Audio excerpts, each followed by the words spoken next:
गांव में चोर बहुत समय पहले की बात है। उत्तर भारत के एक छोटे से गांव सुखपुर में लोग बहुत शांति और सादगी से रहते थे। गांव में हर कोई एक दूसरे को जानता था और सभी मिलजुल कर त्योहार मनाते थे। खेतों में मेहनत करते थे और एक दूसरे की मदद करते थे। लेकिन एक दिन गांव में एक अजीब सी बात हुई। शाम के समय जब किसान गोपाल अपने खेत से घर लौटा तो देखा कि उसकी 4 नई मुर्गियां गायब थीं।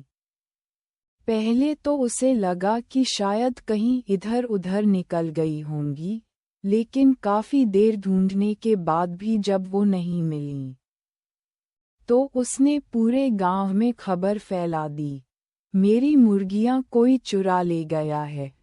गोपाल ने चिल्लाकर कहा। गांव वाले चौंक गए।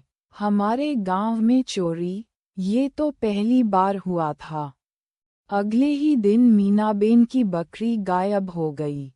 और फिर तो जैसे ये सिलसिला ही शुरू हो गया। कभी किसी की साइकिल, कभी किसी की आम की टोकरी, तो कभी किसी का पंखा।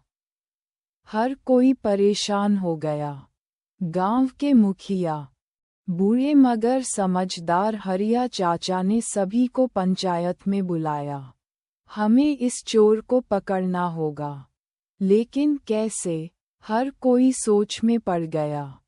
तभी गांव के सबसे होशियार लड़के 12 साल के चिंटू ने हाथ उठाया। अगर आप सब इजाजत दें तो मैं एक योजना बनाऊं। हरिया चाचा मुस्कराए, बोल बेटा, तेरी योजना क्या है? चिंटू ने धीरे धीरे अपनी योजना बताई। वह बोला, हम गांव के बीचों बीच एक नकली दुकान बनाएंगे, जिसमें बहुत सारी चीजें होंगी, साइकिल, मुर्गी, दूध, घड़ी और बहुत कुछ।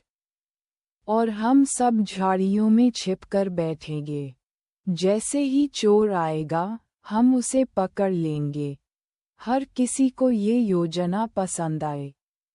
अगले दिन सुबह सुबह गांव के बीचों बीच एक रंग बिरंगी दुकान खड़ी की गई। उसका नाम रखा गया सुखपुर सुपर स्टोर। उसमें सब कुछ था।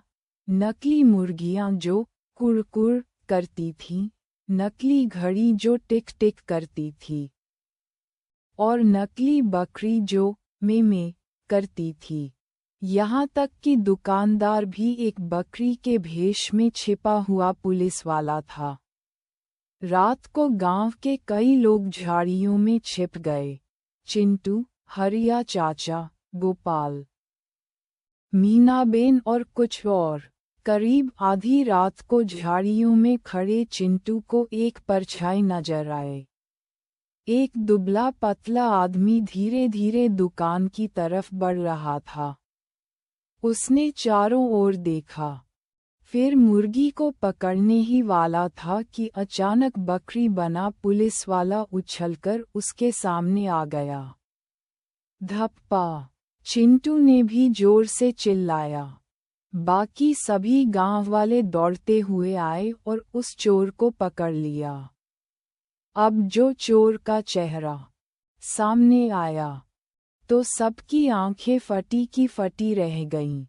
वह कोई और नहीं, बल्कि पास वाले गांव दुखपुर का रमई था, जो पहले सुखपुर में ही रहता था।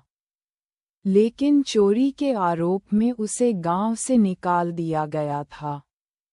हरिया चाचा बोले, रमई, तू फिर वही हरकतें, शर्म नहीं आती? रमई ने सिर झुका लिया और बोला, माफ कर दो चाचा, पेट की आग ने ऐसा करवा दिया।